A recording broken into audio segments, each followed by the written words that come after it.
గంజాయి కేసులో పట్టుబడిన వారికి సంక్షేమ పథకాలు నిలిపివేసే విషయాన్ని ప్రభుత్వం పరిశీలిస్తోందని ఏపీ హోంమంత్రి వంగల్పూడి అనిత తెలిపారు. రాష్ట్రంలో 20,000 ఎకరాల్లో జరిగిన గంజాయి సాగును ఏడాదిలో 90 ఎకరాలకు తగ్గించామని, త్వరలోనే పూర్తిగా నివారిస్తామని స్పష్టం చేశారు. ఏజెన్సీల్లో గిరిజనుల ఉపాధి కోసం ఈ ఏడాది 2 కోట్ల పండ్ల మొక్కలు ఇవ్వాలని నిర్ణయించామని వివరించారు. ఈగల ఐజీ రవికృష్ణతో కలిసి ఆమె సచివాలయంలో మీడియాతో మాట్లాడారు. రాష్ట్రాన్ని గంజాయి రహితంగా తీర్చిదిద్దే క్రమంలో గతేడాది కాలంలో 831 కేసుల్లో 2,114 మందిని అరెస్ట్ చేశాం. 23,770 కిలోల గంజాయి, 27 లీటర్ల హాషిష్ ఆయిల్ స్వాధీనం చేసుకున్నాం. 293 వాహనాలు సీజ్ చేశాం.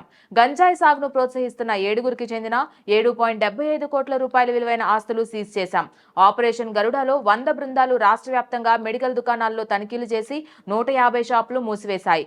ఒడిశా నుంచి వచ్చే 27 రైళ్లలో ఈగల్ బృందాలు రైల్వే శాఖతో కలిసి తనిఖీలు చేసి 6గురిని అరెస్ట్ చేసి 37 కిలోల గంజాయి, 152 గంజాయి చాక్లెట్లు స్వాధీనం చేసుకున్నాయని హోంమంత్రి అనిత వివరించారు.